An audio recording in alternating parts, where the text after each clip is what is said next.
Hello and welcome back to GingerMan. I'm still in the Highlands and today I'm in a place called the Boat of Garten. This place is stunning and of course it's got its own lock as well. We'll see it all today. And if you haven't heard of this place, you should probably keep watching because you're about to find out about it. So, Boat of Garten, show me what you got. Peace.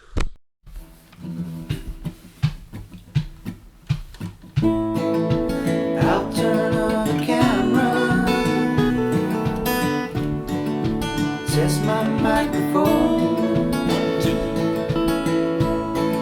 I'm firing up the podcast, sound waves coming to your home. GingerMan with a can is here to make your day. GingerMan with a can would like to hear you say today.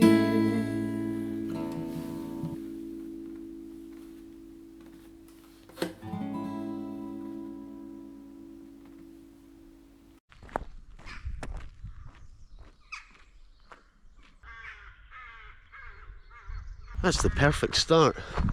A free car park for 3 hours. I like what they've done there, thanks to the Church of Boat of Garten. So I've only just driven through here for the first time this week, on my way to Abernethy Bridge. On first appearances, this is slightly bigger.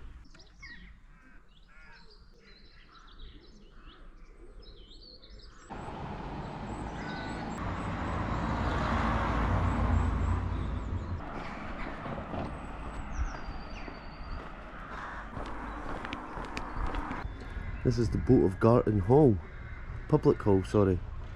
1896, it's now 1896 gallery.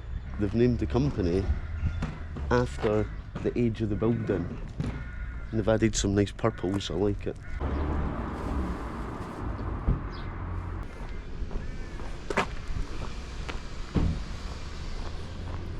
There's the Boat Country Inn and Restaurant.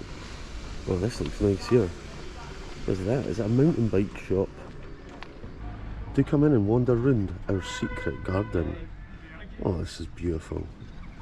You're welcome to use our space to meet with friends and neighbours. It offers a perfect backdrop for celebration, photos, and just a tranquil place for the GingerMan to sit and enjoy the peace and quiet.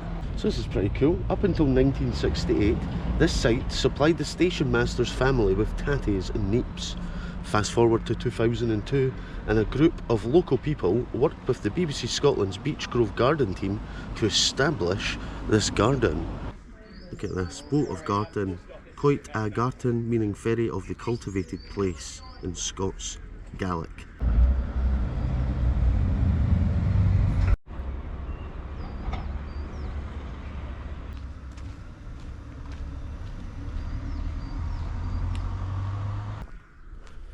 Right, well, I must admit the Beech Grove Garden and the local community have done a spectacular job. Look at this.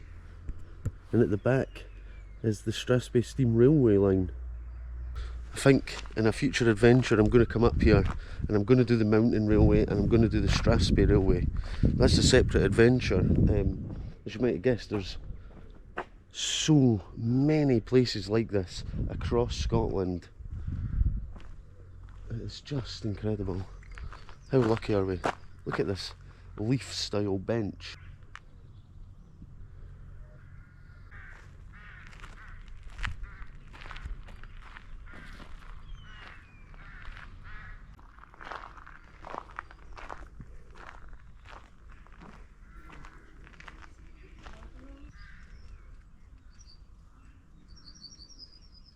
I am absolutely rejoicing in the beauty of this little secret garden here. I guess it is a secret. Unless you're watching this right now, then it's less of a secret, but well, take a minute, take 2 minutes.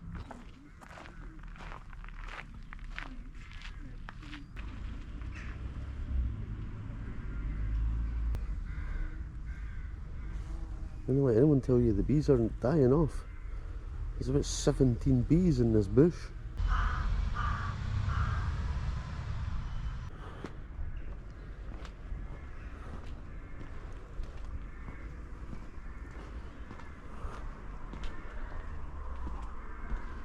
This bike hire over here if you want to go riding. I'm not going to be doing any riding today, I'm strictly walking here.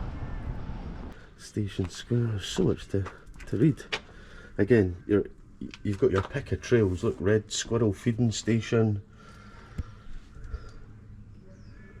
Really is incredible. I'm going to go to Lock Garten at some point. Boat of Garten, as we know it today, owes its existence to the railway. This sculpture celebrates that heritage and also our claim to fame as the Osprey Village. That's funny because I seen an osprey driving back from the Green Loch yesterday. The railway carriage. The information hub that you're now looking at is built to resemble one of the carriages from the early train serving Boat of Garten, which was a very important station, being the junction between the Perth-Inverness line and Dufftown line. Visit Lock Garten Nature Centre, I'll get that at the end of the episode. That takes you into the Abernethy forest.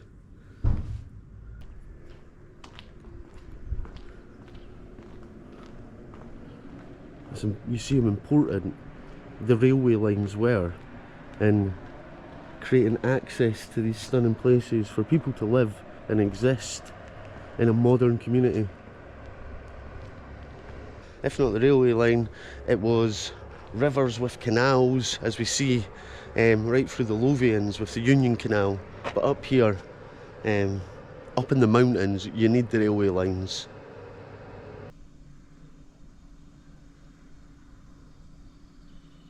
Like a little time travelling line. That's what it feels like. Even walking around doesn't feel like you're in the 21st century. Minus the GoPro in my hand. Definitely a future episode coming up and doing these steam railways.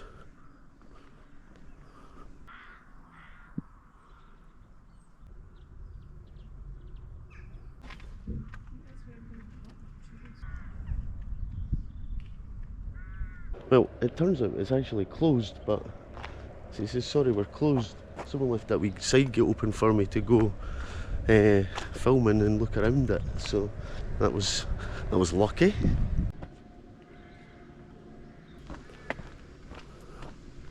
It must be a high-end golf course out here. I've not even noticed one driving by. I'll go and spy it out, see what's happening there.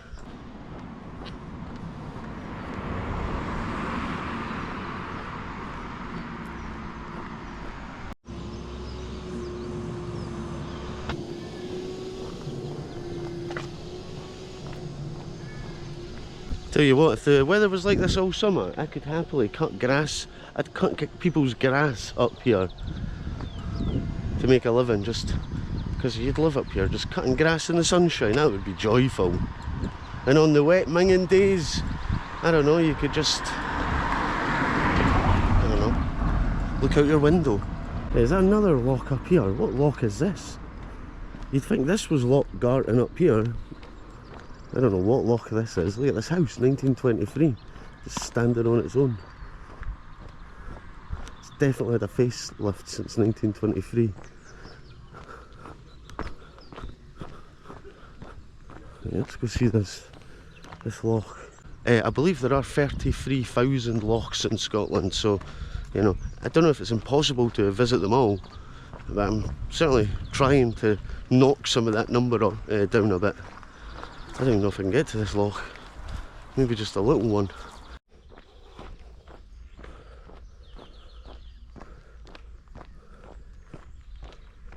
What loch is this? This is the duck feeding loch. That's what I'm calling it.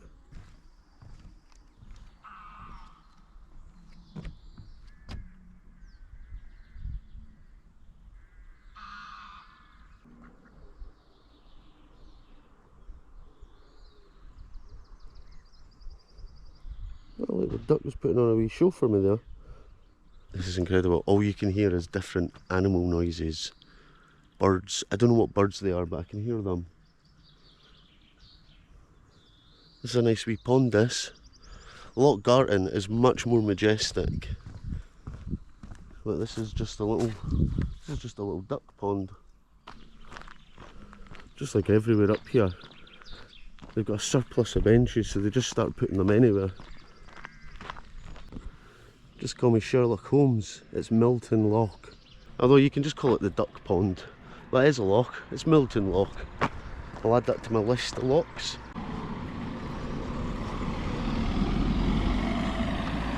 There's the golf club and tennis club. Let's just have a wee wander in. Established 1898, so it's only just over 100 years old. Hope nobody's going to run out at me and be like, ah, who's this ragamuffin walking around our tennis and golf club? Oh aye, course open. You know, I think if you live here, you know, you could probably just come out and enjoy the golf course mostly to yourself most days, especially this time of year. I'd have myself a golf caddy. It'd probably take me about 7 hours, 8 hours to get round 18 holes. Most of it would be looking for my ball.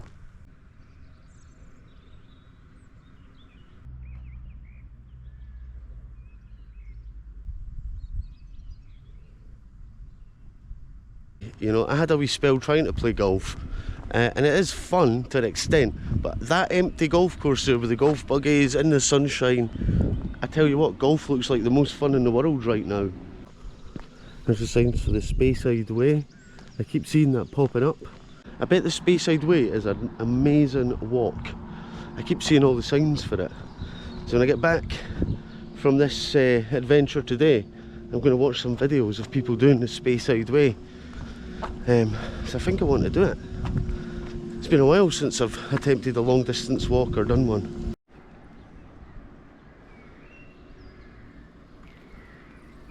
Right, it's officially too warm. The hat is going in the bag.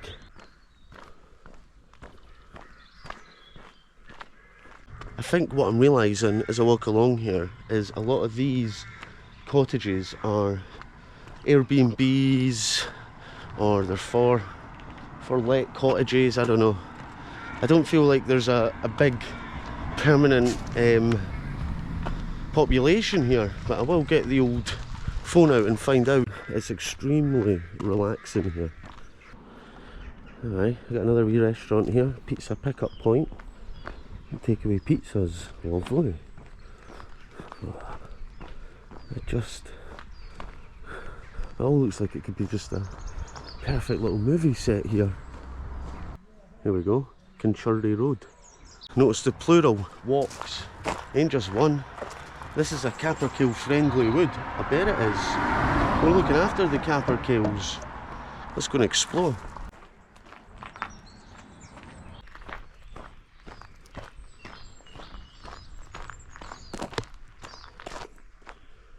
Look at this. Community hall. Is it in the woods? Community hall in the woods. Kinchurdy Road via Fairy Hill. Of course there's a Fairy Hill, because the Cairngorms is just made up of fairies everywhere. Fairies are living their best life up here in the Scottish Highlands. The fairies built it. I'm going up to this to see what's up here. Looks like something fun. Well, I bet you weren't expecting that. A woodland pump track. So, if you live in the Highlands and you're heavy into pumping, this is the perfect place for you. Boat of Garten.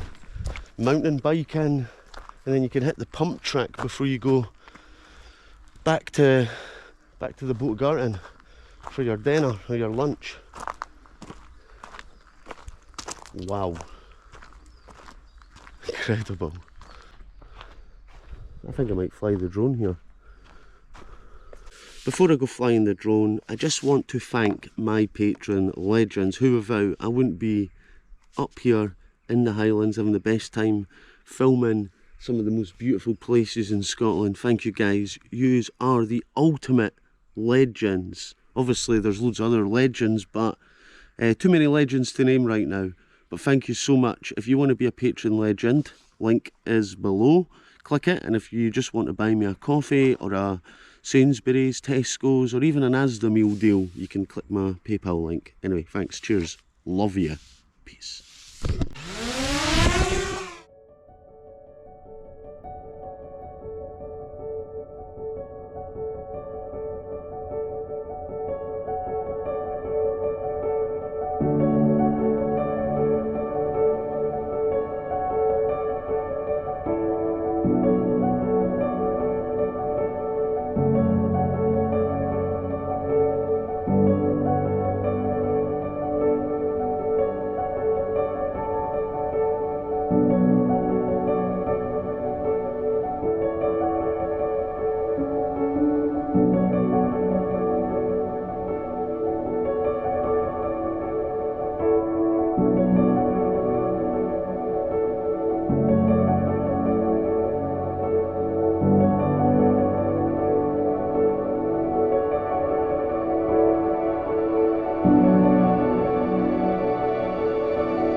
Just feels like endless forest around here. When you're flying the drone, it's just, at one point I was just flying, all I could see was dark green trees, the tops of them. It's really incredible. And then all of a sudden, out of nowhere, pump track.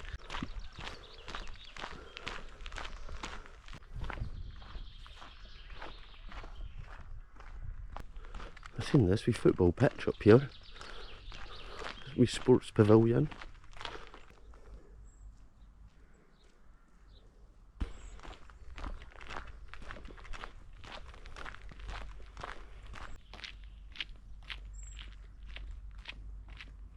The Boat of Garten sits at an elevation of 220 metres, that's 720 feet above sea level. So that's pretty cool. And what else did I read here? In 2001 the population was 700, so it sort of fluctuated from the 50s, from about 400 to 700, because it's not, in the modern world, it's not easy for young people especially to live and function in somewhere so isolated and secluded like this. But I think there is a growing need for people to move to places like this, away from the stress and strains of cities and towns. These sorts of places are like the cure for any mental health crisis that may be happening. This trail avoids the most sensitive area for capercaillie, so you're unlikely to see them. But by using the trail, you're reducing disturbance to the birds in their main breeding and feeding areas, thus helping to increase the numbers of this very endangered bird. There we go. So it's just keeping people from wandering into the areas where they actually live and breed, and just stick to the trails, and you won't interrupt or disturb the beautiful capercaillie. I'd love to see one, I'm not gonna lie. I'd be very happy. I wouldn't disturb it, I'd be like that. I'd salute it. That's what I'd do, I'd salute it. I'd be like that, alright pal. No, I wouldn't say alright pal.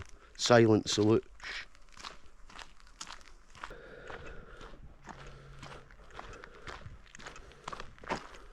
What is that? The yard? Is that 11/4 miles? I'm not taking the gamble. I'm staying in the Boat of Garten. I've still got to get to the lock.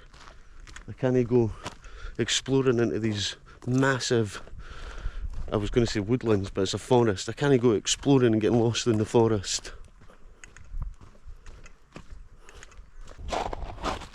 Opens up here. There's a community fruit garden. There's not much fruit today, but hopefully it'll be a fruitful summer. Community centre. I bet Obdi, who lives here, has had a birthday party in here at some point in their lives. This is where the non-cottage houses are. This is where the 700 residents live.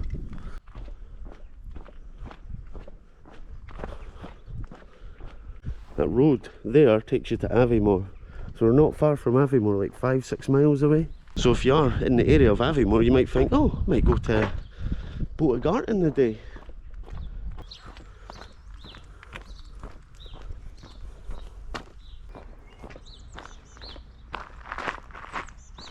Now, after what I've seen and I've learnt about what's happening in Patty's Muir next to the Scythe, in terms of a historic little hamlet and people building new houses, because these places are so beautiful and almost untouched around it, how difficult is it for housing companies to get planning permission to build around here? I would say this is a really funky sign. They've done really well with the boldness on the Boat of Garten writing.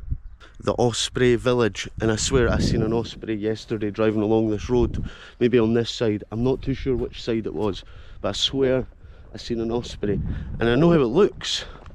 I knew what one looked like because I'd seen a stuffed osprey in the Nephi Bridge visitor centre. So, you know, everything happens for a reason.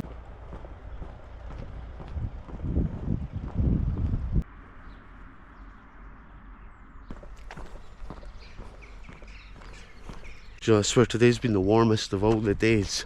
And then it got me thinking, pondering, it's not been like this in ages, this type of weather. I don't know if I'm just tripping, but the last time it feels like we had a decent run of weather was, I don't know when, the early days of GingerMan. It seems like it's been cold since 2020. I don't know if I'm just, that's just my memory bias kicking in though, I don't know. But today, wow, summer's back. Do you know what, I love it when you come to these community boards and it's used for what it's meant to be used for. In the busy towns and villages of the Central Belt, this would have a cock drawn on it, let me tell you. I've not seen a cock graffiti anywhere here. There you go, plenty bus links to Inverness.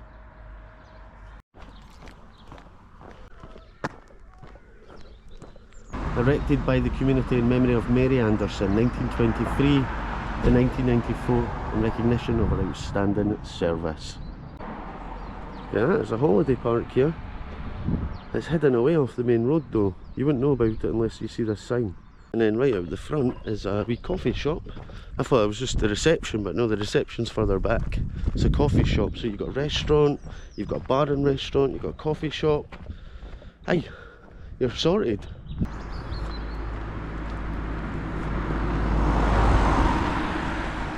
Hey, I'm back where I started. Church Drive. So plan is back to the Whip and then drive to the Lock of Garten, because I'm assured it is absolutely stunning there, and conclude. And I'll be doing some extra footage as well for the patrons of this trip, so you've got that to look forward to if you're a patron. Open.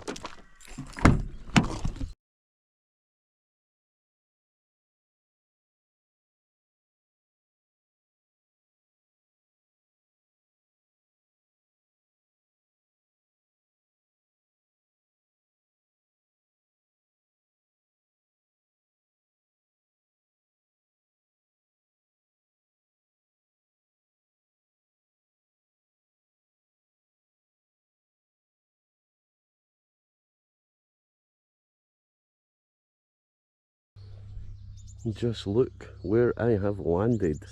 This place is sensational.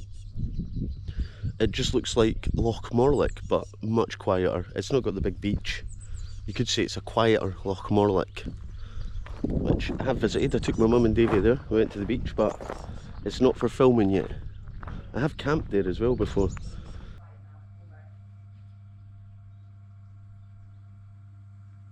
Surrounding you is a nature reserve that's ancient, wild and immeasurably special. A place so extraordinary that it can feel like another country. There are trees here that stood when wolves roamed the Highlands. There are living things here found nowhere else in Britain, like GingerMan. And there is a wealth of wildlife here so significant that Abernethy is defended by UK and international law, making it one of the most protected nature sites in Britain. That answers my question earlier about housing companies coming and building on this. It's protected by law. I like that. So at more than 50 square miles, the reserve is roughly the size of 14,000 rugby pitches. I don't know why they use rugby pitches. It's also high-reaching, 1,309 metres above sea level, to the top of Britain's second highest mountain, Ben Macdui. There we go. And you're standing in the largest remaining chunk of the forest that once covered much of Highland Scotland. Thousands of years of felling and overgrazing means that now just 1% of the Great Wood of Caledon remains. And I think this is it. This is the project right now, a living, breathing project to regrow it all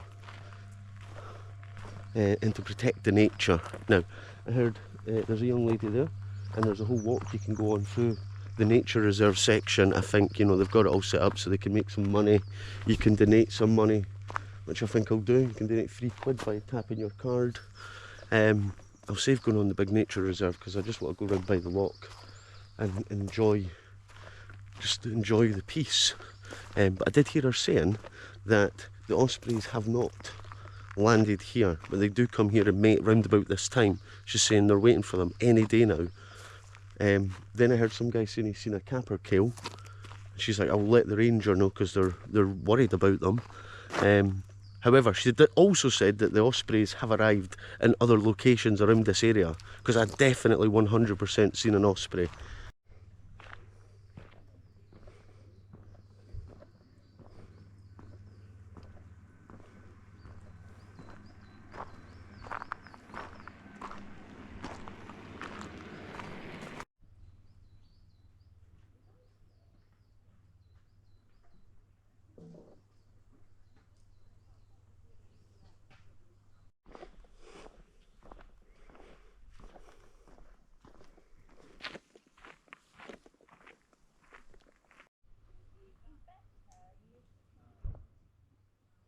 This is almost like a museum for nature. You feel it when you walk around.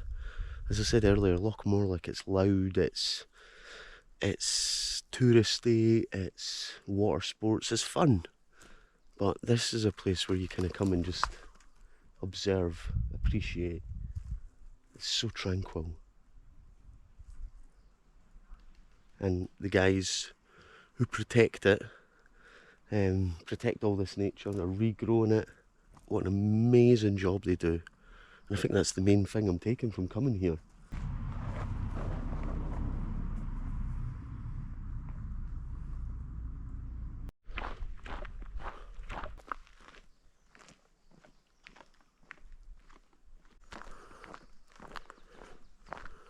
There's all these wee educational boards all the way along. Deadwood is good wood. Holes in its standing deadwood provide nesting places for birds and bats. A rotting trunk gives food and lodging to an abundance of tiny insects, from bumblebees to borer beetles. One such insect, the robber fly, is a Caledonian pine forest specialist. Its large larvae patrol the deadwood, hunting down longhorn beetle larvae. Nothing goes to waste. The circle of life.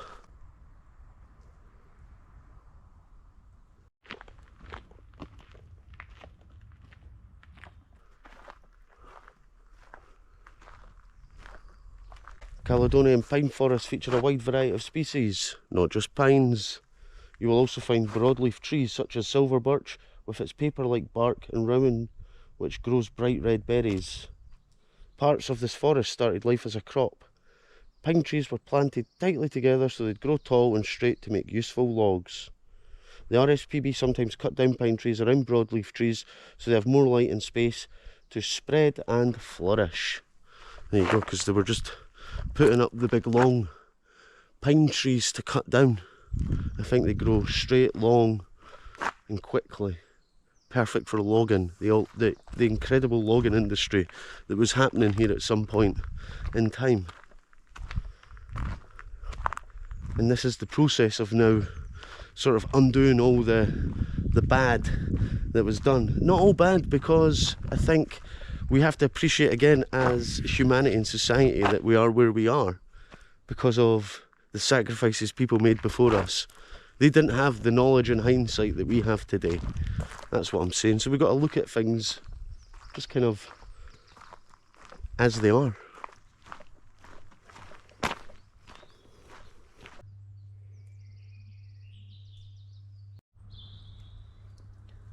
You've got to keep your dog and children on leads when you're walking through here. What a place.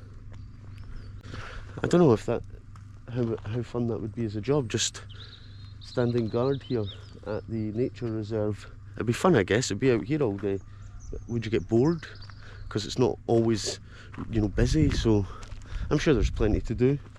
Like, you know, looking after the capercaillie, counting the ospreys, lots of things to do. But if you're in the area, I 100% recommend checking out this area, you know. But you have to come with the idea of utmost respect to the nature, because it's all about the nature here. That's why I'm not flying my drone right now. I thought, you know what, I'm not going to fly my drone, it might upset an osprey, or I might accidentally crash into an osprey, or, you know, I might make a capercaillie shite its pants, and I don't want that. I don't want that on my conscience. I'm just here to reflect, I think. You know, it's been quite a reflective wee bit for me standing at this loch, and I'd never been here before. I didn't even know it existed until, you know, I came up to Neffy Bridge 2 days ago, and now I know it, and it feels like it holds a special place in my ginger heart. Anyway, right, I've spoken enough, so I'm going to call it a day here. I've enjoyed this journey hugely. I've had such an amazing time. The weather has been perfect, blessed with the weather, and yeah, I'm ready to go back to Neffy Bridge now and enjoy the rest of my holiday. I hope you've enjoyed the 3 episodes I've put together. If you want to watch more, you can join my Patreon, where there'll be extra content from this adventure. But for now, thanks for watching, and I'll see you back down somewhere in the Central Belt next week. Peace. Thanks for having me.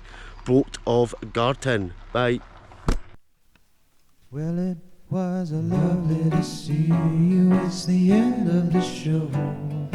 Bring on tomorrow. Where shall we go? Where shall we go?